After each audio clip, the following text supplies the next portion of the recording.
சில போதகர்கள் கூட இந்த தீர்க்கதரிசன பகுதி எங்களுக்கு வேண்டாம், ஆசீர்வாதம் மாத்திரம் அதுக்குரிய காரியங்கள் இருந்தால் போதும் அப்படின்னு தீர்மானித்து இந்த தீர்க்க தரிசனத்தை சரியான முறையில ஆராய்வது கிடையாது. எப்படின்னு சொன்னால், இந்த 18ஆம் நூற்றாண்டிலே பெரும்பாலான கிறிஸ்துவர்கள் இந்த வேதாகம தீர்க்க தரிசனத்தை நன்கு புரிந்தார்கள். சில பேர் அதை விட்டு விட்டாங்க. ஆனால் இந்த 18ஆம் நூற்றாண்டுக்கு பிறகு பெரும்பாலான கிறிஸ்துவர்கள் இந்த வேதத்தை வாசிக்க தொடங்கினார்கள். தீர்க்க தரிசன பகுதிகளை கருத்தாய் ஆராய்ந்தார்கள். அதன் விளைவாக பல காரியங்கள் தெரிந்து கொண்டதாக சரித்திரத்திலே, நம்முடைய சரித்திரத்திலே, வேதாகம சரித்திரத்திலே நம்ம பார்க்கலாம். இந்த வெளிப்படுத்தல் இந்த தீர்க்க தரிசன பகுதிக்கும் தானியேல் தீர்க்க தரிசன பகுதிகளுக்கும் ஒரு ஒற்றுமை இருக்கிறது. என்ன ஒற்றுமை இருக்கிறது? வெளிப்படுத்தலையும் தானியேலிலும் வெளிப்படுத்தலும் ஒரு ஒற்றுமை இருக்குது. என்ன ஒற்றுமை இருக்குது? ரெண்டுத்திலும் தீர்க்க தரிசன வசனங்கள் தான் இருக்குது. என்ன ஒற்றுமை இருக்குது? என்ன ஒற்றுமை இருக்குது? பழைய ஏற்பாட்டில் 27வது புத்தகம் எது? இந்த தானியேல் புத்தகம் தான். பழைய ஏற்பாட்டிலே 27வது புத்தகம் தானியேல் புத்தகம், புதிய ஏற்பாட்டிலே 27வது புத்தகம் வெளிப்படுத்தல். அப்போ தானியேல் இல்லாமல் வெளிப்படுத்தல நாம் புரிந்து கொள்ள முடியாது. வெளிப்படுத்தல் இல்லாமல் தானியேல் புத்தகத்தை புரிந்து கொள்ள முடியவே முடியாது. ரெண்டும் கருத்தாக படிச்சாதான் அதை புரிந்து கொள்ள முடியும். அப்போ இந்த தானியேல் புத்தகத்தையும் தீர்க்க தரிசன புத்தகமாகிய இந்த ரெண்டு புத்தகத்தையும் ஆராய்ந்தார்கள். 18ஆம் நூற்றாண்டுகளே ஆராய்ந்து கருத்தாய் அதை படித்து அதற்கான விளக்கங்களை தெரிந்து கொண்டார்கள். அதுதான் சொல்றது, இங்க வாசிக்கிறவன் சிந்திக்க கடவன். நம்ம எந்த வாசிக்கிறோமோ அதை சிந்திக்கணும். வெறும் வசனத்தை வாசித்தால் போதாது. அந்த வசனங்கள் எதோடு சம்பந்தப்படுத்தி பேசுகிறது என்பதை நாம தெரிந்து கொள்ள வேண்டும். இது 1 யோவான் 2:18 அநேக அந்தி கிறிஸ்துகள் இருக்கிறார்கள், நானே கிறிஸ்து, தேவனுக்கு மேலாக தன்னை உயர்த்துகிறவனாக இருக்கிறான் என்று வேத பகுதியிலே நாம பார்க்கிறோம். இந்த அந்தி கிறிஸ்துவை பற்றி பார்க்கும்போது இனி வரப்போகிறான் அப்படின்னு சொல்லப்பட்டு இருக்கிறார். சில போதகர் சொல்றாங்க. சில பேர் சொல்றாங்க இன்னும் அந்தி கிறிஸ்தே வரல அப்படின்னு சொல்றாங்க. ஆனா இயேசு கிறிஸ்து என்ன சொல்லியிருக்கிறார்? அந்தி கிறிஸ்து ஏற்கனவே வந்துட்டான்னு சொல்றாரு. யாரு? இயேசு கிறிஸ்து சொல்றாரு. ஆனால் இப்ப இருக்கிற போதகர்கள் எல்லாம் என்ன சொல்ற? அந்தி கிறிஸ்து இன்னும் வரல, இனிமேல் தான் வருவான் அப்படின்னு சொல்றாங்க. அந்தி கிறிஸ்துன்னா யாரு? அந்தி கிறிஸ்து சொல்லப்பட்டிருக்கிறது, இந்த வாசிக்கிறவன் சிந்திக்க கடவன் என்று சொல்லப்பட்டிருக்கிறது.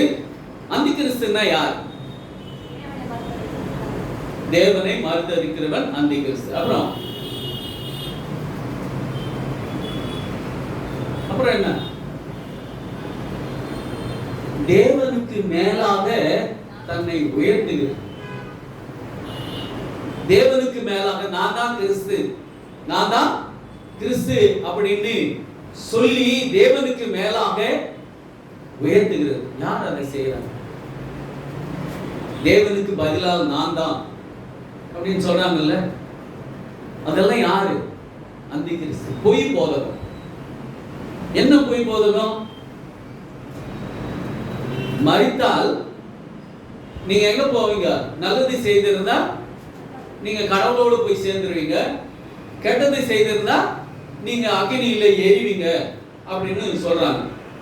இது சரியா? வேதாகமம் இது சரின்னு சொல்லுதா? இல்ல, வேதாகமம் சொல்லல. எப்போ இந்த நிகழ்வுகள் நடக்கும் என்று வேதாகமும் சரியான முறையில் சொல்லப்பட்டு இருக்கிறது. ஆனால் இதை என்ன பண்றாங்க, நீங்க மரித்தா நீங்க பூமியில் இருப்பீங்க, உங்க ஆவி அப்படியே சுத்திட்டு இருக்கும். உங்களுக்காக ஜெபம் செய்யும் போது அந்த ஆவி தேவன் ஏற்றுக்கொள்வாரு, அந்த ஜெபத்தை எல்லாம் தேவன் ஏற்றுக்கொள்வாரு.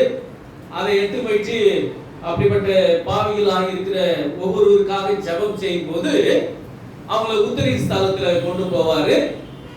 உத்தரிக ஸ்தலத்துல கொண்டு போகும்போது அதன் பிறகு இன்னும் அவர்களுக்காக ஜெபம் செய்தா அவங்கள பரலோகத்துல கொண்டு போய் சேர்த்துருவாரு அப்படின்னு சொல்லுகிறவர்களும் உண்டு.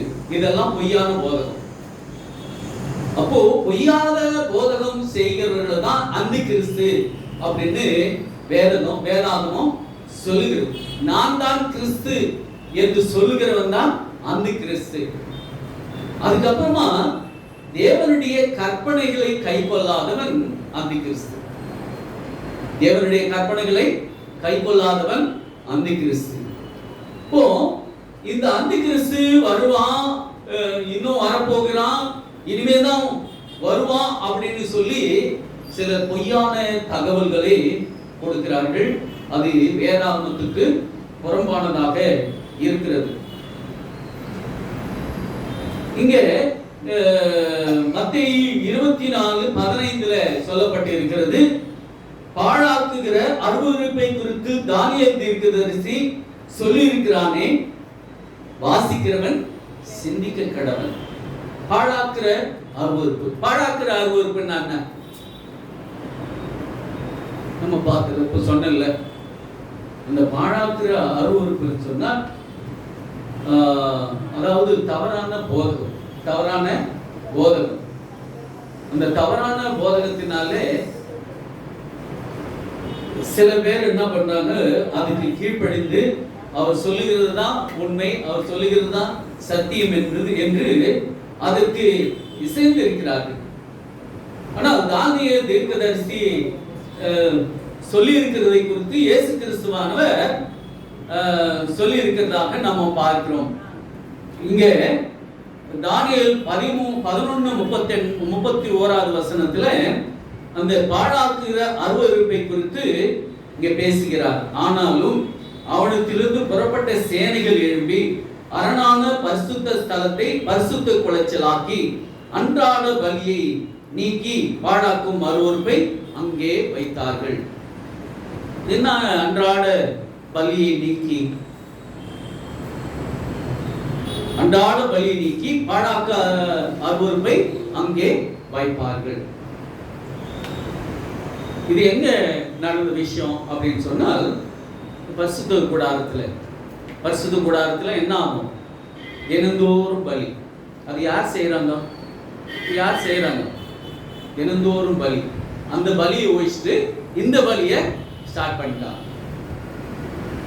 இயேசு கிறிஸ்து எதற்காக வந்தார், எதை ஒழிப்பதற்காக வந்தார் என்பதை அவங்க அறியாமலேயே இதையெல்லாம் இன்றைக்கு செய்து கொண்டு இருக்கிறார்கள். அதனால்தான் பாழாக்குகிற அருவருப்பு, இதெல்லாம் பாழாக்குகிற அருவருப்பு அப்படின்னு சொல்லப்பட்டிருக்கிறார்கள். வெளிப்படுத்தல் 1:3 வாசிக்கும் போது, தீர்க்க தரிசனங்களை வாசிக்கிறவன் சிந்திக்க கடவன், அது மாத்திரமல்ல அவைகளை கைக்கொள்கிறவன் பாக்கியவான். தீர்க்க தரிசன வசனங்களை வாசிக்கிறவன், கேட்கிறவன், கைக்கொள்கிறவன் பாக்கியவான் அப்படின்னு சொல்லப்பட்டு இருக்கிறது. இந்த உலகத்திலே நாம் எதை குறித்தெல்லாம் நாம் மேன்மை பாராட்டுகிறோம் என்று நாம் பார்த்தோம் என்று சொன்னால், இந்த உலகத்தில் இருக்கிற எல்லா காரியங்களை குறித்து நாம் பெருமை பாராட்டுகிறோம். ஆனால் எதை குறித்து நாம் பாராட்டுவதை விட்டு விடுகிறோம் என்று சொன்னால், 9:23 எரேமியா 9:23 சொல்றாரு, நான் ஞானி தன் ஞானத்தை குறித்தும் மேன்மை பாராட்ட வேண்டாம், பராக்கிரமம் தன் பராக்கிரமம் குறித்து மேன்மை பாராட்ட வேண்டாம், ஐஸ்வர்யவான் தன் ஐஸ்வர்யத்தை குறித்து மேன்மை பாராட்ட வேண்டாம். மேன்மை பாராட்டுகிறவன் பூமியிலே கிருபையும் நியாயத்தையும் நீதியும் செய்யும் கர்த்தர் நான் என்று என்னை அறிந்து உணர்ந்து கொள்வதை குறித்து மேன்மை பாராட்ட கடவன் என்று கர்த்தர் சொல்கிறார். இவைகள் மேல் பிரியமாய் இருக்கிறார். அப்போ எதை குறித்து நாம மேன்மை பாராட்ட வேண்டும் அப்படின்னு சொன்னா, இந்த உலகத்திலே நீதியும் நியாயத்தையும் செய்கிற கர்த்தர் அவர் என்பதை குறித்து நாம் மேன்மை பாராட்ட வேண்டும். இந்த வேதாகம சில கல்லூரிகள் எல்லாம், வேதாகம கல்லூரி கிடையாது, சில கல்லூரிகள் எல்லாம் இந்த வேதாகமத்தை குறித்து பேசுவாங்க. அது ஒரு ஆசிரியர், அவர் கிறிஸ்துவரோ இல்லை வேற மதத்தாரோ ஏன்னு சொன்னால் அவர் தான் அந்த சப்ஜெக்டை எடுக்கிறார். அவர் அந்த சப்ஜெக்டை எடுக்கும்போது என்ன காரியங்கள் அதில் சொல்லப்பட்டிருக்கிறதோ அதை தான் சொல்லுவார். அதுதான் சொல்லுவார். ஏன்னு சொன்னால் அவருக்கு அந்த பாடம் கொடுக்கப்பட்டது, அதை அந்த மாணவர்களுக்கு சொல்ல வேண்டும், போதிக்க வேண்டும். அது அவருடைய கடமை. ஆனால் அவர் இந்த வேதத்திலே இப்படி இருக்கிறதா என்பதை ஆராய்ந்து அவர் படிக்கிறது கிடையாது. ஆனால் இந்த வேதாகம சம்பவங்களிலே சில உண்மைகள் அவருக்கு தெரிந்திருந்தாலும் அதை குறித்து அவர் அங்கே பேசவே முடியாது. இந்த வேதாகம சம்பவங்களிலே ஒழுக்க உண்மைகள் இருப்பது அவருக்கு தெரியாது. ஏதோ ஒரு பாடமாக அவர் நடத்தி கொண்டு போகிறார். ஆனால் இந்த வேதாகம சம்பவங்களை புரிந்து கொள்ள வேண்டும் என்று சொன்னால் பரிசுத்த ஆவியானவர் ஒவ்வொருடைய இருதயத்திலும் கிரியை செய்ய வேண்டும். பரிசுத்த ஆவியின் வரத்தை நாம் பெற்றுக்கொள்ள வேண்டும். இப்போ பரிசுத்த ஆவியை நாம் பெற்றுக்கொண்டால் தான் வேதாகமத்தில் இருக்கிற சில கருதலான காரியங்களை நம்மால் தெரிந்து கொள்ள முடியும். அவர் உணர்த்துவார். இப்போ வெறுமனே வேதாகமத்தை ஒரு கதை புத்தகம் போல வாசித்தால் அதனுடைய உள்ள ஆழங்கள், ஆண்டவர் என்ன சொல்ல வருகிறார் என்பதை நாம புரிந்து கொள்ள முடியாது. ஆனால் வேதாகமத்தை கருத்தோடு நீங்க வேதாகமத்தை வாசிக்கும் போது ஆண்டவரிடத்தில் கேளுங்க, ஜெபம் பண்ணுங்க. ஜெபம் பண்ணி பரிசுத்த ஆவியானவர் நான் படிக்கிற இந்த வேத வசனங்களில் புரிந்துகளை எனக்கு உதவி செய்ய வேண்டும் என்று நீங்க ஜெபித்து வேதத்தை படிச்சா அது மாத்திரம்தான் அந்த வேதாகமத்தை உங்களால புரிந்து கொள்ள முடியும். வெறுமனே ஒரு கதை புத்தகத்தை போல படிச்சா வேதாகமத்தை உங்களால புரிந்து கொள்ள முடியாது. இது உண்மை. இப்போ கர்த்தருக்கு அர்ப்பணிக்காமல் சத்தியத்தை அறிகிற எண்ணம் இல்லாமல் வேதாகமத்தை வாசிக்கிறவன் ஒரு செய்திகளை புரிந்து கொள்வதற்கு தவறுகிறான். இப்போ வேதாகமத்தை சரியான முறையில் வாசிக்க நீங்க ஜெபம் பண்ணிட்டு வாசிங்க. அதை கருத்துக்களை பரிசுத்த ஆவியானவர் உங்களுக்கு உணர்த்துவார். அப்போ வேதாகமத்தை வாசித்து அதை சிந்தித்து செயல்புரிகிறவர்களாக நாம் இருக்க வேண்டும். சரி, வேதாகமத்திலே இந்த தீர்க்க தரிசன புத்தகத்திலே அடையாளங்கள் எல்லாம் இருக்கிறது. அடையாளங்கள் எல்லாம் பார்க்கிறோம். என்னென்ன அடையாளம் பார்க்கிறோம்? வேதாகம அந்த தீர்க்க தரிசன புத்தகத்தில் தானியேல் தீர்க்கதரிசியா இருந்தாலும் சரி, வெளிப்படுத்தல் புத்தகமா இருந்தாலும் சரி, ரோமியா தீர்க்கதரிசி, ஏசாயா தீர்க்கதரிசி, இதெல்லாம் அடையாளங்கள், நிறைய அடையாளங்கள் காணப்படுகிறது. இந்த அடையாளங்கள் எல்லாம் அந்த அடையாளங்களுக்கு அப்படியே நாம் எடுத்துக்கொள்ளலாமா? ஒரு மிருகம்னா அந்த மிருகம்தான் அப்படின்னு அந்த அடையாளத்தை எடுத்துக்கொள்ளலாமா? எடுத்துக்கொள்ளக்கூடிய. மிருகம்னா என்ன? மிருகம் அப்படின்னு சொன்னா நம்ம தீர்க்க தரிசனத்தின் மூலமாக என்ன புரிந்து கொள்ள முடியும்? மிருகம்னா என்ன? ராஜ்யம், ராஜாக்கள், ராஜ்யம், இதெல்லாம் இருக்கும். அப்போ சூரியன் என்ன? தீர்க்க தரிசன பகுதிகளை நாம் பார்க்கிறோம். சூரியன் அப்படின்னு சொன்னா என்ன? சூரியன் என்ன? இயேசு கிறிஸ்துவை நீதியின் சூரியனும் அப்படின்னு சொல்றோம். இயேசு கிறிஸ்துவை நீதியின் சூரியன் அப்படின்னு சொன்ன நட்சத்திரத்தை நாம பார்க்கிறோம். வேதாகமத்துல 7 குத்து விளக்குகளின் மத்தியில உலாவுகிற தேவன், நட்சத்திரங்களுக்கு 12 நட்சத்திரங்கள் அப்படின்னு வேதத்துல சொல்லப்பட்டிருக்கிறது. அப்ப 12 நட்சத்திரங்கள் என்ன? நட்சத்திரங்கள் என்ன? பொதுவாக நட்சத்திரங்கள் என்ன? 12 சீசர்களை குறிக்கிறதுக்கும் 12 கோத்திரத்தை குறிப்பதற்கும் மற்றும் தேவனுடைய பிள்ளைகளை குறிப்பதற்கும் இந்த நட்சத்திரங்கள் அடையாளங்களாக இந்த வேதாகமத்திலே கொடுக்கப்பட்டு இருக்கிறது. அதுக்கப்புறமா சந்திரன் அப்படின்னு சொன்னா என்ன? நிலா. நம்ம என்ன சந்திரன் தான்னா நிலா. நிலா எங்க இருக்கும்? வானத்தில் இருக்கும். நிலா, அதாவது சந்திரன் அப்படின்னு சொன்னா என்ன? அதாவது சூரியனிடத்திலிருந்து அது ஒளி தாங்கி இரவிலே அதை பிரகாசிக்க செய்கிறது. இதெல்லாம் நம்ம பார்க்குறோம். இது ஒரு மாதா சிலையில் நீங்கள் பார்த்தீங்கன்னா இந்த உருவெல்லாம் காணப்படும். 12 நட்சத்திரங்கள், 12 ஸ்டார் ஒரு கிரீடமாக போட்டிருப்பாங்க. அது நீங்கள் பார்த்தீங்கன்னா அந்த சிலைகள் எல்லாம் 12 ஸ்டார். அவங்க என்னன்னு சொன்னால் நட்சத்திரங்கள் தான் வெறும் நட்சத்திரம் தான். நீங்கள் அவங்க பாதப்படியில் பார்த்தா ஒரு அரைவட்ட நிலா ஒன்று இருக்கும், பிறை நிலா ஒன்று பார்ப்பீங்க. நீங்கள் வேளாங்கண்ணி மாதா அந்த சுரூபத்தில் பார்த்தீங்கன்னா அரைவட்ட நிலா வடிவம் ஒன்று இருக்கும், அது சந்திரன். இப்போ அவங்க என்ன நினைச்சாங்கன்னு சொன்னால் வேதத்தில் அது நட்சத்திரங்கள்னா வெறும் நட்சத்திரம் தான், நிலான்னா ஒரு நிலா தான், ஸ்ரீன்னா அதாவது இந்த வெளிப்படுத்தல் 12ஆம் அதிகாரத்தில் ஒரு ஒரு ஸ்திரீ சூரியனை அறிந்திருப்பாள் அப்படின்னு சொன்னா ஸ்ரீன்னா மாதா தான். ஸ்ரீனா மாதாவை குறித்து தான் அங்கே பேசுறாங்க அப்படின்னு சொல்லப்பட்டிருக்கு. அந்த ஸ்திரீன்னு சொன்னா 2 ஸ்திரீ இருக்கிறாங்க. அதுல 2 ஸ்திரீ வெளிப்படுத்தல் 12ஆம் அதிகாரத்துல கற்புள்ள ஸ்திரீ, கற்புள்ள ஸ்திரீ, கற்புள்ள சபை, அதை பத்தி தான் பேசுறாங்க. கற்புள்ள சபை குறித்து தான் பேசுறாங்க. இந்த கற்புள்ள சபை 12 நட்சத்திரங்கள் சொன்னா 12 சீசர்கள். இந்த 12 சீசர்களை கொண்டு ஒரு வளர்ந்த ஒரு கற்புள்ள சபை குறித்து தான் பேசப்படுகிறது. அப்போ இன்னொன்று விபச்சார ஸ்திரீ பற்றி இங்க பேசப்படுது. ரத்தாம்பரமும் சிவப்பும் ஆடையும் தரித்து தன் கையிலே பொற்பாத்திரத்தை பிடித்து கொண்டிருந்தாள் அப்படின்னு. எந்த சபையில இது நடக்குது? எந்த சபையில நடக்குது பாருங்க. எல்லாம் கரெக்டா ஆண்டவர் அப்படி, அதாவது ஒரு தீர்க்க தரிசனத்தை நேரடியா சொல்லி இந்த சபை தான் அப்படின்னு சொல்லியிருந்தா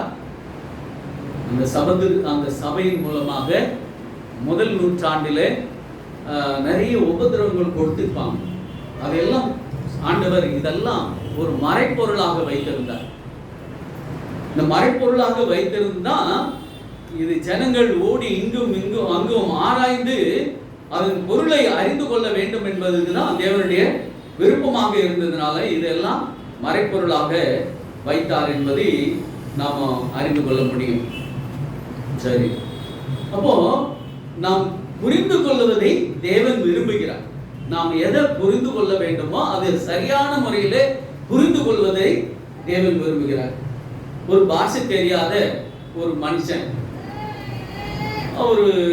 அதாவது நான் தமிழ் பேசுறேன்னா இன்னொரு பாஷை தெரியாத ஒரு ஆங்கில வார்த்தை எனக்கு சரியா புரியாது. எனக்கு வெறும் தமிழ் தான் தெரியாது, ஆங்கிலம் தெரியாது. அப்படிப்பட்ட ஒரு நபரிடத்துல ஒருத்தர் வந்து பேசினா அவரால் விளங்கிக் கொள்ள முடியுமா? ஒரு மருத்துவமனைக்கு சிகிச்சைக்காக போயிருக்கிறாங்க. அந்த மருத்துவருக்கு ஆங்கிலம் தெரியுது, இவனுக்கு வெறும் தமிழ் தான் தெரியும், அந்த மருத்துவருக்கு தமிழ் தெரியாது. இவன் தமிழ்ல சொன்னா அந்த மருத்துவருக்கு புரியுமா?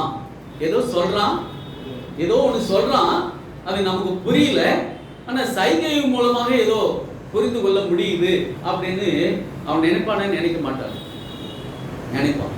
ஒரு சின்ன குழந்தை இருக்கும், பேச தெரியாத குழந்தை, வயிறு வலிக்குது அப்படின்னு சொன்னா அதால சொல்ல முடியுமா? சொல்ல முடியாது. என்ன செய்யும்? அழும். அது அழும்.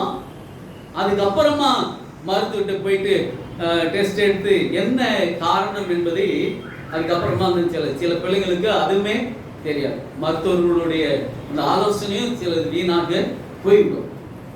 அதே போலதான் சில பேர் இப்படிப்பட்ட கருவலான காரியங்களை புரிந்து கொள்வதற்கு அதை தெரிந்து கொள்வதற்கும் விரும்ப மாட்டாங்க.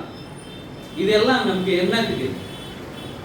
இது வேதாகம சம்பந்தப்பட்டது, இதெல்லாம் நமக்கு வேணாம், வெறும் மற்ற பகுதிகளை நாம் வாசித்தால் போதும், தீர்க்க தரிசன பகுதிகள் எல்லாம் நமக்கு வேணாம் அப்படின்னு சொல்லி வெறுத்து ஒதுக்குவர்களும் உண்டு. ஆண்டவர் சொல்றாரு, ஏசாயா 55:9 வாசிக்கும் போது, பூமியை பார்க்கலும் வானங்கள் எப்படி உயர்ந்திருக்கிறதோ அப்படியே உங்கள் வழிகளை பார்க்கலும் என் வழிகளும், உங்கள் நினைவுகளை பார்க்கலும் என் நினைவுகள் உயர்ந்திருக்கிறது அப்படின்னு சொல்றார். நம்மிடம் பேசுவதற்கு தேவன் வார்த்தை தெரியவில்லை என்பதல்ல, அவரை முற்றிலுமாக புரிந்து கொள்ள நம்மிடம் வார்த்தையே அறிவு திறனோ இல்லை. அவரை முற்றுமாக புரிந்து கொள்ள நம்மால முடியாது. எப்படி அந்த மருத்துவர்கிட்ட பாஷை தெரியாதவங்க ஒருத்தர் போய் சொன்னாலும் அந்த மருத்துவருக்கு புரியவில்லையோ, அப்படியாக என்னதான் நீ தீர்க்க தரிசனத்தை வாசித்து அதனுடைய பொருளை உன்னால அறிந்து கொள்ள முடியும் என்று சொன்னால், உன்னுடைய அறிவுத்திறன் அங்கு குறைவாக இருப்பதை நீ அறிந்து கொள்ள முடியும். அது யாரால மாத்திரம்? பரிசுத்தாவின் வல்லமையினால் தான் மாத்திரம் முடியும். நம்முடைய அறிவு எப்படிப்பட்டது என்பதை குறித்து 139வது சங்கீதத்தில் வாசிக்கிறோம். கர்த்தர் நம்மை ஆராய்ந்து அறிந்தவர், நம்முடைய நினைவுகள் அறிந்தவர், நாம் போகிற இடத்தை, நாம் செல்கிற இடத்தெல்லாம் அவர் அறிந்திருக்கிறவர். இந்த அறிவு எனக்கு மிகுந்த ஆச்சரியமாய் இருக்கிறது அப்படின்னு சொல்றார். என்னை எல்லாம் முற்றுமுடிய என்னை அறிந்திருக்கிற தேவன், இந்த அறிவு எனக்கு மிகவும் ஆச்சரியமாய் இருக்கிறது. அவருடைய அறிவு அளவில்லாதது என்று 147வது சங்கீதத்தில் 5வது வசனத்தில் பார்க்கிறோம். ரோமர் 11:33 வாசிக்கும் போது, தேவனுடைய ஐஸ்வர்யம், ஞானம், அறிவு என்பவைகள் ஆழம் எவ்வளவாய் இருக்கிறது என்று அப்போஸ்தலனான பவுல் சொல்லியிருக்கிறார். அதே யோவான் தம்முடைய நிருபத்திலே எழுதும்போது 1 யோவான் 3:20 வாசிக்கும் போது, தேவன் நம்முடைய இருதயத்திலும் பெரியவராய் இருக்கிறார், அவர் சகலத்தையும் அவர் அறிந்திருக்கிறார் என்று நம்ம இங்கே பார்க்கிறோம். நம்முடைய தேவனுடைய சிந்தையை ஒருபோதும் முற்றிலுமாக அறிந்து கொள்ள மாட்டோம். அவர் வரம்புக்கு அப்பாற்பட்டவர், சகலத்தையும் அறிந்தவர். சிற்றிப்பை குறித்து பூரண அறிவு நம்மிடத்தில் இல்லை. அப்படி இருந்த போதும் சிருஷ்டிகரை எவ்வாறு முற்றிலும் நாம் அறிந்து கொள்ள முடியும் அப்படின்னு சொன்னா முடியவே முடியாது. யார் மூலமாக இந்த உலகம் சிருஷ்டிக்கப்பட்டது அப்படின்னு சொல்லும்போது, இந்த பரலோகத்தில் உள்ளவைகள், காண்பவை காணாதவை எல்லாமே, துறைத்தனங்களும் அதிகாரங்களும் சகல வஸ்துக்களும் யாராலே சிருஷ்டிக்கப்பட்டது என்று பவுல் சொல்கிறான்னு சொன்னா, சகலமும் தேவனாலே சிருஷ்டிக்கப்பட்டது அப்படின்னு சொல்றார். யோவான் தன்னுடைய அதிகாரத்தை எழுதும் போது கூட, ஆதியிலே வார்த்தை இருந்தது, அந்த வார்த்தை தேவனாய் இருந்தது, அந்த வார்த்தை தேவனுமாய் இருந்தது, அந்த வார்த்தையை கொண்டுதான் இந்த பூமியை சிருஷ்டித்தார். அப்போ அந்த வார்த்தையானது எப்படி உருவமாக மாறியது அப்படின்னு சொன்னால், சிலுவையில் தம்மை பலியாக ஒப்பு கொடுக்கிற அளவுக்கு தேவன் நம்மை நேசிக்கிறதாக இருக்கிறது. இப்போ தேவன் நம்மை நேசிக்கிறார் என்று சொன்னார், தம்முடைய சரீரத்தையே நமக்காக ஒப்பு கொடுக்கிற அளவுக்கு நம்மை நேசிக்கிறதாக இருக்கிறது. அப்போ அப்படின்னு சொன்னால், நாம் அதாவது பாவிகள் உட்பட அனைவருமே இயேசுவில் தங்களுக்கு அருளப்படுவதை அறிந்து கொள்ள விரும்புகிறார். அதை தீர்க்க தரிசனத்தால் செய்ய முடியும் என்பதை அவர் அறிந்து தீர்க்க தரிசன பகுதிகளை கொடுத்திருக்கிறார். தானியேல் 12ஆம் அதிகாரம் 4வது வசனத்திலே நம்ம பார்க்கிறோம், இந்த வார்த்தைகளை புதைப்பொருளாக வைத்து வை அப்படின்னு இங்கு சொல்லப்பட்டு இருக்கிறது. எந்த வார்த்தைகளை புதிய பொருளாக வைத்து வை அப்படின்னு 12ஆம் அதிகாரத்தில் சொல்லப்பட்டு இருக்கிறது அப்படின்னு சொன்னால், இந்த பாழாக்குகிற அருவருப்பை குறித்து என்று நாம பார்க்கிறோம். இது 1290 நாள், 1335 நாள் காத்திருந்து சேர்கிறவர்கள் பாக்கியவான்கள் அப்படின்னு தானியேல் புத்தகத்துல சொல்லப்பட்டு இருக்கிறது. எதை இந்த வார்த்தைகளை புதைப்பொருளாக வைத்து வை அப்படின்னு சொன்னா, தானியேல் 2ஆம் அதிகாரத்துல மிருகத்தை பார்க்கிறோம். அதாவது தானியேல் 2ஆம் அதிகாரத்துல சிலையை பார்க்கிறோம். அந்த சிலை அதனுடைய தன்மைகளை குறித்து நாம பார்க்கிறோம். அதுக்கப்புறமா தானியேல் 5ஆம் அதிகாரத்துல ராஜா ஒரு திராட்சரசம் குடித்து வெறுத்து இருக்கும் போது அந்த சுவரிலே ஒரு எழுத்து கை உறுப்பாலே எழுதப்பட்டது. அப்போ அது ஒரு மறைப்பொருள். அந்த மறைப்பொருளை அறிந்து கொள்ள வேண்டும் என்பதற்கு என்று ராஜா விரும்பினார். அதை தானியேலை கூப்பிட்டு அந்த மறைப்பொருளை எனக்கு தெரியும் அப்படின்னு சொல்லும் போது அவர் சொன்னாரு, இந்த மறைப்பொருள் எல்லாம் உணர்த்துகிறவர் யார் அப்படின்னு சொன்னா பரலோகத்தின் தேவன் தான் அப்படின்னு அங்க சொல்றாரு. அதுக்கப்புறமா தானியேல் 8ஆம் அதிகாரத்துல 14வது வசனத்துல சொல்லப்பட்டு இருக்கிற 2300 ராப்பகல். இந்த 2300 ராப்பகல் என்பது ஒரு மறைப்பொருள். அப்போ இது கடைசி காலம் வரைக்கும் ஒரு மறைப்பொருளாக வைத்து வை, இங்கும் அங்கு ஓடு ஆராய்வார்கள் அப்படின்னு சொன்னார். இந்த தானியேல் புத்தகம் ஒரு மறைப்பொருளாக இருக்கிற புத்தகம், மறைப்பொருளா மறைந்து இருக்கிற ஒரு புத்தகம், மறைத்து வைக்கப்பட்ட ஒரு புத்தகம். அதை மறைக்கப்பட்ட புத்தகத்தை என்ன பண்ணணும்? வெளிக்க கொண்டு வர வேண்டும். அதில் உள்ள இருக்கிற கருத்துக்களை வெளியிலே கொண்டு வர வேண்டும் என்றுதான் அங்கே இந்த முடிவு காலம் வரைக்கும் இந்த தீர்க்க தரிசன பகுதியை நீ மறைப்பொருளாக வைத்து வை அப்படின்னு சொல்லணும். அது வெளிப்படுத்தல் புத்தகத்தில் 22ஆம் அதிகாரத்துல 10வது வசனத்துல பார்க்கும்போது, இது முத்திரை போட வேண்டாம், இந்த புத்தகத்தை முத்திரை போட வேண்டாம் அப்படின்னு சொல்லப்பட்டு இருக்கிறது. வெளிப்படுத்தல் 22:10 வாசிங்க.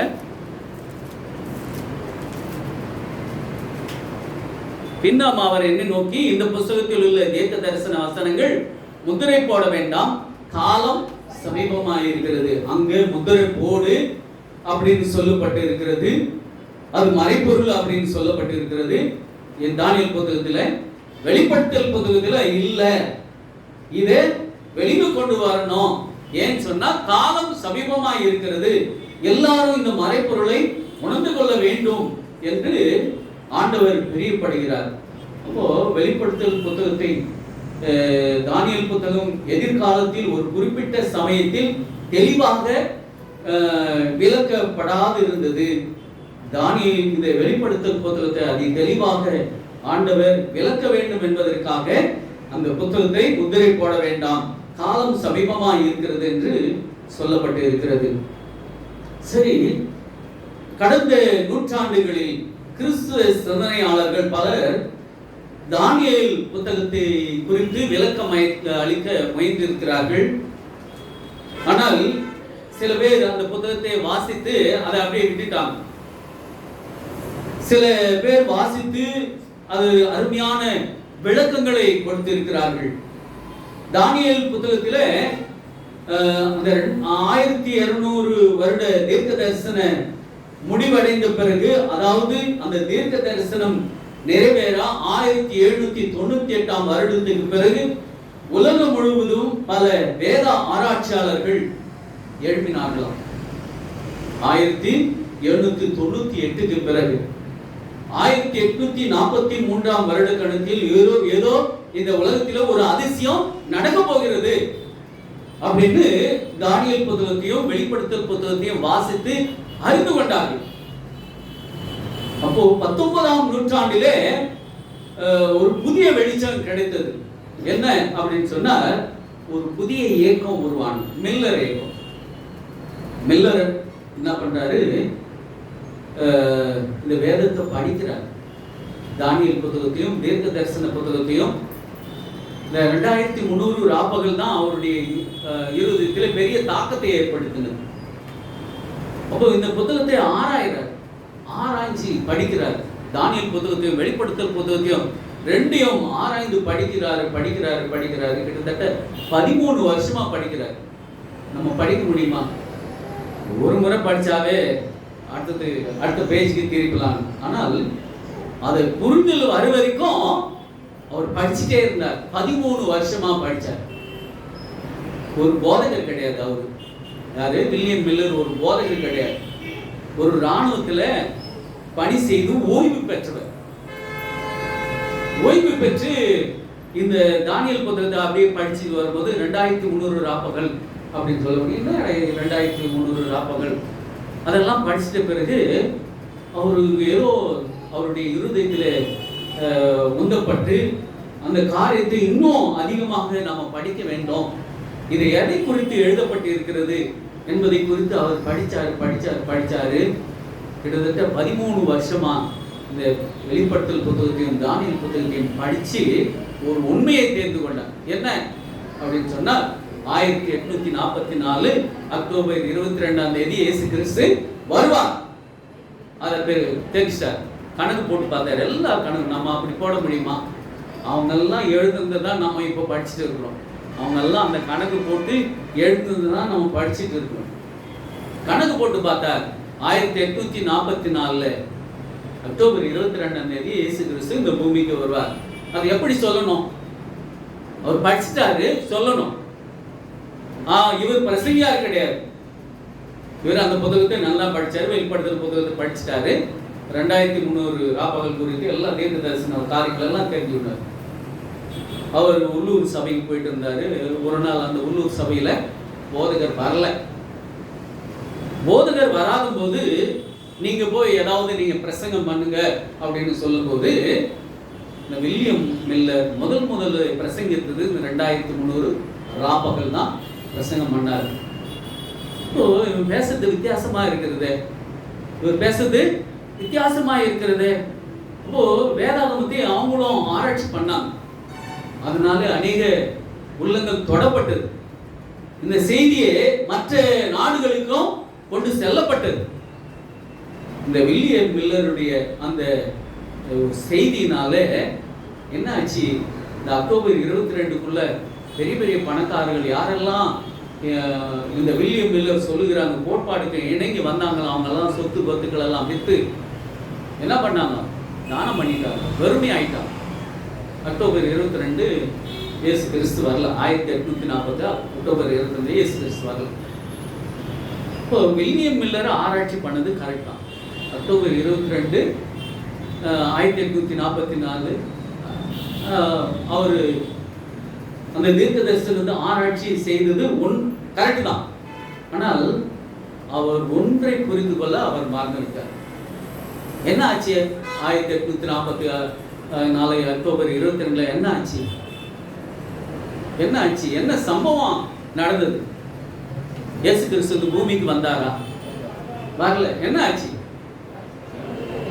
பரலோகத்துல இயேசு கிறிஸ்துவானவர் பரலோகத்துக்கு போயிட்டு அந்த அப்போஸ்தலர் சொன்னாருன்னா, நான் போயிட்டு உங்களுக்கு பரிசுத்த ஆவியை நான் அனுப்புறேன், உங்களுக்காக ஒரு ஸ்தலத்தை ஆயத்தம் பண்ண போகிறேன் அப்படின்னு சொல்லிட்டு பரலோகத்துக்கு போயிட்டார். பரலோகத்துக்கு போயிட்டு அவர் எந்த கூடாரத்தில் இருந்தார்? பரிசுத்த ஸ்தலத்துல இருந்தார்.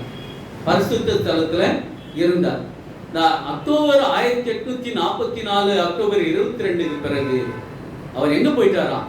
மகா பரிசுத்த ஸ்தலத்துக்குள் பிரவேசித்த அந்த நிகழ்ச்சி தான் இது அப்படின்னு மற்ற பேர் ஆராய்ந்து பிறகு ஒரு ஆராய்ச்சி செய்வது கரெக்டு தான். ஆனால் அவர் புரிந்து கொண்டது இந்த பூமியை குறித்து புரிந்து கொண்டார். இந்த நிகழ்வு பரலோகத்திலே நடைபெறுகிற நிகழ்வு என்பதை அவரால் புரிந்து கொள்ள முடியல அப்படின்னு சொல்லி அதன் பிறகுதான் ஒரு இயக்கம் உருவானது. அந்த இயக்கம் தான் என்ன இயக்கம்?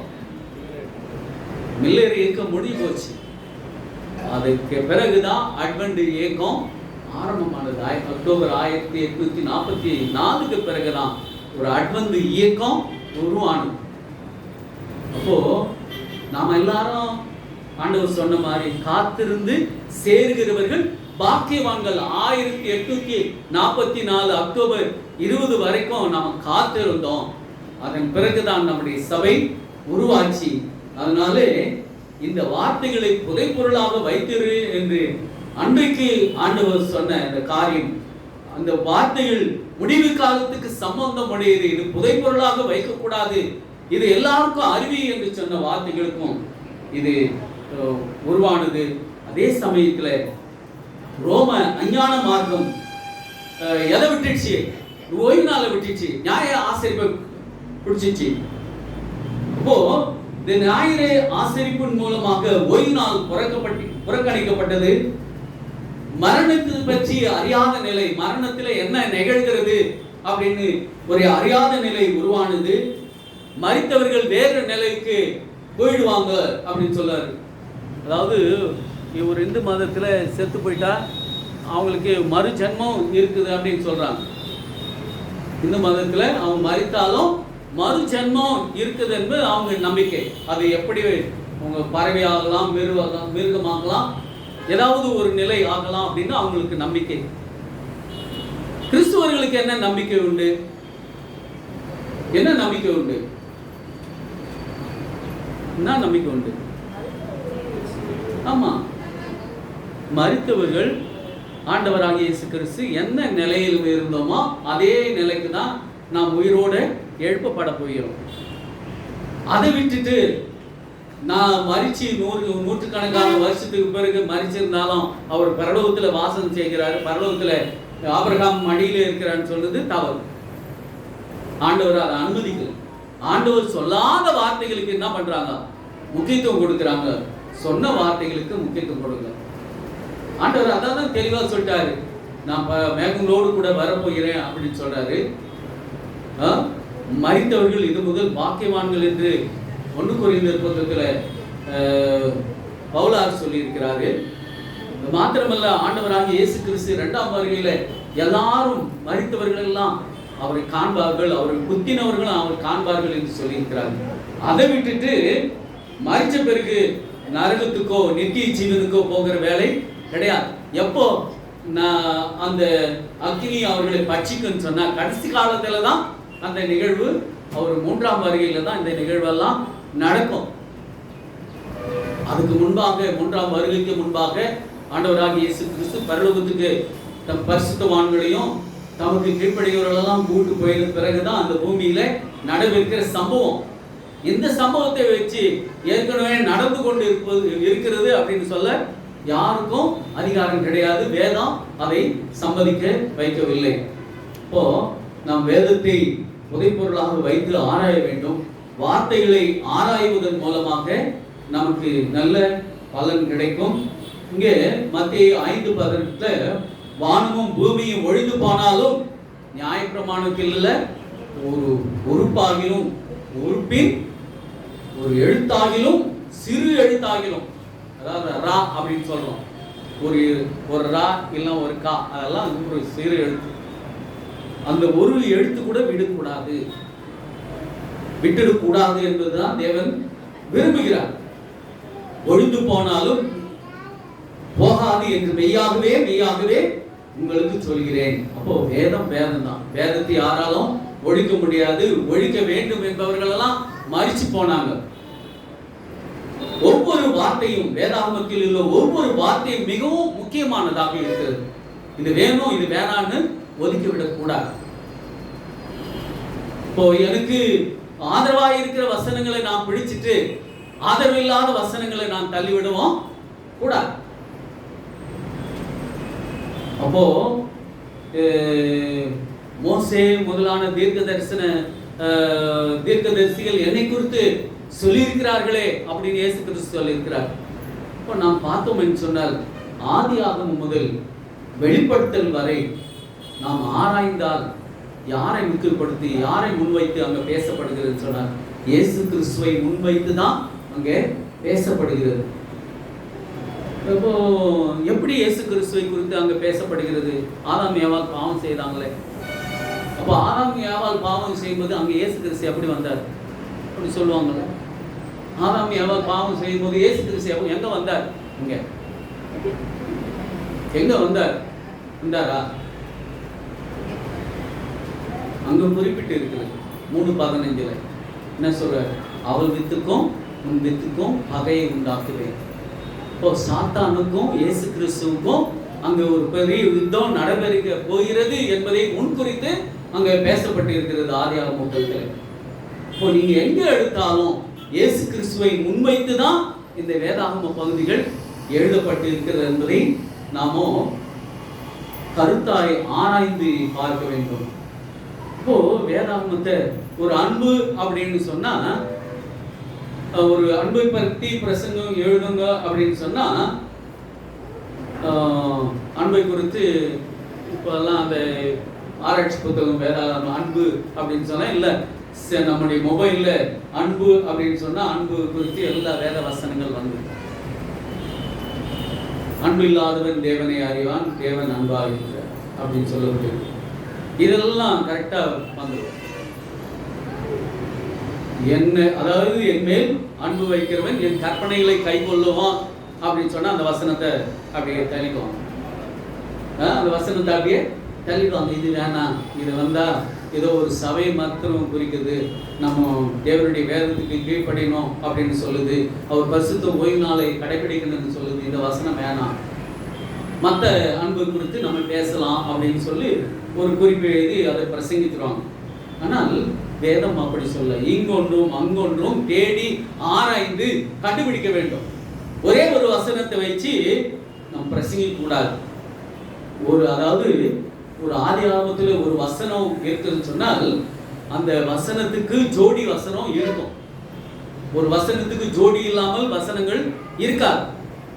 அப்போ அந்த ஜோடி எங்க இருக்கிறது என்பதை ஆராய வேண்டும். இப்போ அந்த காலத்துல மில்லர் எல்லாம் என்னத்தை ஜோடியை கண்டுபிடிச்சாரு? இல்ல, வேதத்தை படிச்சார், முழுமையா படிச்சார், ஆராய்ச்சி படிச்சார். அதனால இங்கொன்றும் அங்கொன்றும் என்று ஆராய்ந்து படிக்கல, முழுமையாக வேதத்தை படிச்சு அவர் அறிந்து கொண்டார். வேதத்தை நாம் ஆராய்ந்து படிக்க வேண்டும். தீர்க்க தரிசனம் குறித்து இன்று அடுக்கடுக்கான புத்தகங்கள் வெளிவருகிறது, இதுவும் ஒரு காரணம். ஆனால் என்னது நடக்கும், இப்போது நடக்கும் என்று அவர்கள் சொல்வது தவறி போவதால், ஒரு போதகர் சொன்னாரு, போன வருஷம் ட்ரம்ப் தான் வருவார், இப்போதான் ட்ரம்ப் வந்தாரு, அதுக்கு முன்னே ட்ரம்ப் வருவாரு அப்படின்னு ஒரு பெரிய பிரசங்கி சொன்னார். இந்த வருடம் ட்ரம்ப் தான் அமெரிக்காவில் ஆட்சி செய்வார். அவர் சொன்னது பொய்யாகி போச்சு. ட்ரம்பே வரல, வேற ஒருத்தர் வந்துட்டார். அப்போ என்னத்தை நீங்க தீர்க்க தரிசனம் சொல்றீங்க?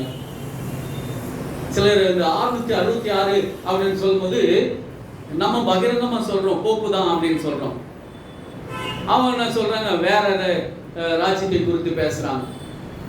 கரடி அப்படின்னு சொல்லும்போது மேதிய பெர்ஷியா தான் வேதத்தில் சொல்லப்பட்டிருக்கிறது. இந்த கரடிக்கு மேதிய பெர்ஷியா தான். அது எங்க போயிடுறாங்க? ரஷ்யா தான் கரடி. ரஷ்யாவினுடைய மிருகம் கரடி, அந்த தேசிய விலங்கு அப்படின்னா கரடி. அது ரஷ்யாவுக்கு போயிடுறாங்க. அது தவறு, அது தவறு. எது குறித்து அங்க தீர்க்க தரிசன வசனத்துல பேசிக்கிறாங்க, அதை விட்டுட்டு ரஷ்யா சிம்பிள் கரடின்னா கரடி பிடிச்சிக்கிறாங்க. அப்படி கிடையாது.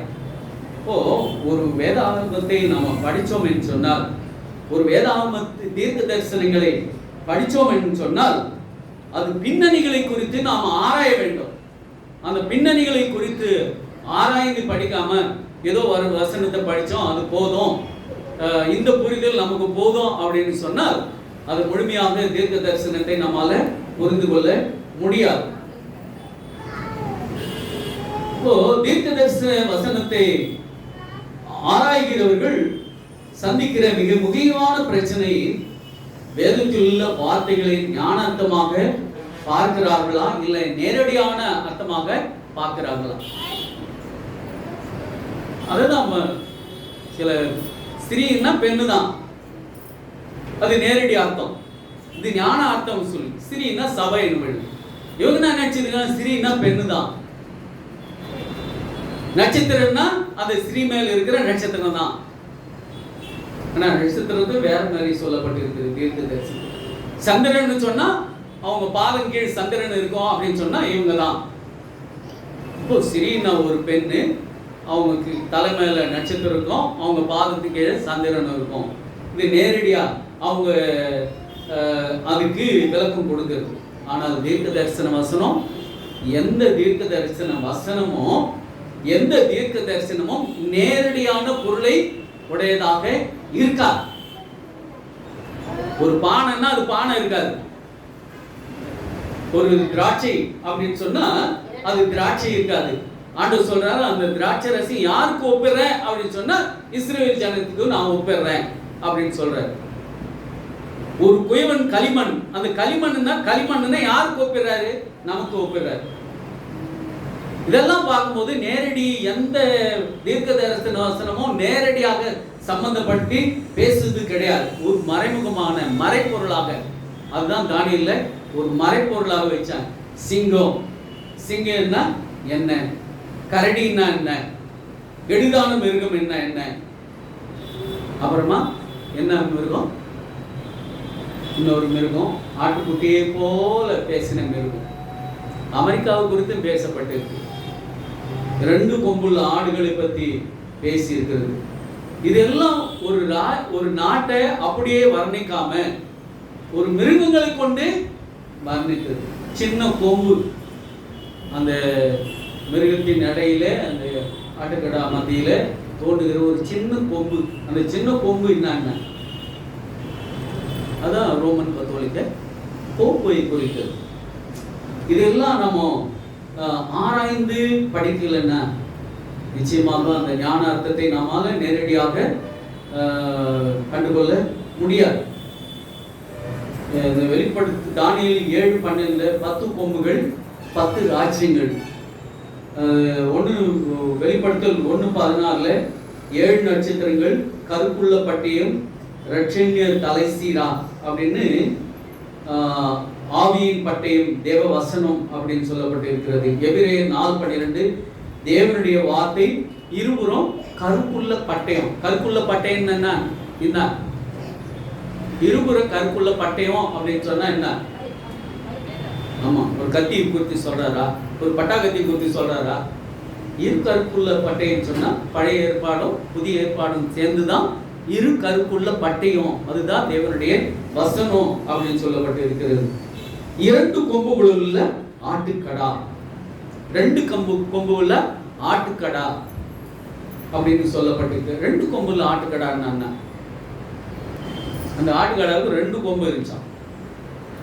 ஒன்னு மத சுதந்திரம், ஒரு கொம்பு மத சுதந்திரம், 2வது ராஜ்ய சுதந்திரம். அது எதுக்கு இருந்ததுன்னா அமெரிக்காவுக்கு. அந்த அமெரிக்காவை குறித்து பேசுனா 2 கொம்புள்ள ஆட்டுக்கடா அப்படின்னு சொல்லுவோம். ஒண்ணு எதுக்காக அது வந்ததுன்னு சொன்னா, ஒண்ணு மத சுதந்திரத்துக்காக தான் அந்த தேசம் உருவானது. அதுக்கப்புறமா அது என்ன பண்ண, வல்லரசாக தன்னை மாற்றி கொண்டது. இப்போ கொம்பு என்பது வல்லமை, பட்டயம் என்பது தேவனுடைய வார்த்தை, சிறி என்பது சபையை குறிக்கிறது. அதாவது சிறி என்றால் 2 சபை, ஒன்னு கற்புள்ள சபை, இன்னொன்னு தேசி சபை அப்படின்னு சொல்லப்படுவது. இங்க 1 பேதுரு 5:13 பார்க்கும்போது பேதுரு சொல்றாரு, ரோம் பட்டணத்தை பாபிலோன் அப்படின்னு சொல்றாரு. ரோம் பட்டணத்தை பாபிலோன் அப்படின்னு சுட்டி காட்ட வர்றாரு. அப்போ ரோம் தான் பாபிலோனா? இல்ல, ரோம் தான் பாபிலோன் மாதிரி ஆக போகுது. ரோம் தான் பாபிலோனை போல என்ன பண்ண போகுது, மாற போகுது. பாபிலோனில் என்னென்ன அருவருப்பு இருந்ததோ அந்த அருவருப்பை அங்க கொண்டு சேர்க்க போகுது, ரோம்ல சேர்க்க போகுது. அதுதான் அங்க மறைமுகமாக ரோமை குறித்து பேசும்போது அது பாபிலோன் அப்படின்னு பேதுரு சொல்றார். இப்போ இந்த உதாரணங்கள் எல்லாம் எதுக்கு கொடுக்கப்பட்டிருக்குன்னு சொன்னால், பழைய ஏற்பாட்டு சபையை எடுத்துக்கொண்டால் ரோம் தான் அதிக தீமையை செய்து வந்த, நேரடியாக சொல்லியிருந்தால் ஏற்கனவே சபைகளை கெடுத்து அது இன்னும் உபதிரவப்படுத்தி இருக்கும். ரோம் தானே ரோம் தானே இயேசு கிறிஸ்துவை கூட சிலுவையில் ஆரம்பித்தது. ரோம ஆட்சி காலத்துல தான் இயேசு கிறிஸ்து சிலுவையில் அறையப்பட்டார். ரோம ஆட்சி காலத்துல தான் பரிசுத்தவான்கள் எல்லாம் உபத்திரவப்பட்டார்கள். அதன் பிறகு ரோம கத்தோலிக்க ஆட்சியிலும் ரோமன் கத்தோலிக்க ஆண்ட போதிலும் கூட செஞ்சிலுவை போர் அப்படின்னு சொல்லி கிறிஸ்துவை மறுதலிக்க வேண்டும் என்பதற்காக எத்தனையோ பேர்களை அது கொன்று குவித்தது. லட்சக்கணக்கான பேர்களை கொன்று குவித்தது. சரித்திரம், இது சரித்திரம். ஆனால் அதையெல்லாம் மறைச்சிட்டு அவங்க எதை மாத்திரம் தான் சொல்றாங்க, ரோம மாத்திரம் தான் சொல்றாங்க. அவங்க செய்த அட்டூழியங்கள் எல்லாம் அப்படியே மறைச்சிட்டாங்க. சரித்திரத்தை படிச்சாதான் அந்த ஆட்சி அமைக்கணும் அப்படின்றதுக்காக எத்தனையோ பேர் சாகடிச்சாங்க. இப்போ தேவன் அப்படி நேரடியா இதெல்லாம் இந்த மிருகம் இப்படி செய்யும், இவங்க இப்படி செய்வாங்க அப்படின்னு சொல்லியிருந்தா பெரிய பிரச்சனை அந்த நாட்களிலே வந்திருக்கும். இதையெல்லாம் தேவன் மறைப்பொருளாக வைத்திருந்தார். ஒரு நேரடி அர்த்தம் இல்லாத வைத்திருந்தார். அதை ஞானோதய அர்த்தமாக தேடி கண்டுபிடிச்சாதான் அதனுடைய பொருள் விளங்கும். இது யார் மூலமாக? தேவ ஆவியானவரால் ஏவப்பட்டு தேவனுடைய மனுஷர்கள் பேசினார்கள் என்று நம்ம வேதத்தில் பார்க்கிறோம். அப்போ நம்ம வேதத்தை ஆராய்வதுன்னு சொன்னால் ஏதோ ஒரு உருவங்கள் பயன்படுத்தப்பட்டு இருக்கிறது. அந்த உருவங்கள் அதுக்கு நேரடி அர்த்தமா கிடையவே கிடையாது. அது மறைமுக அர்த்தம் என்பதை நாம் உணர்ந்து நாம் மற்ற பாடங்களை தொடர்ந்து படிப்போம். தேவன் நமக்கு இந்த பாடத்தின் மூலமாக அநேக காரியங்களை தெரிந்து கொள்ளும்படியாக உதவி செய்ததற்காக தேவனை நாம் ஸ்தோத்திரிப்போம். ஆமென்.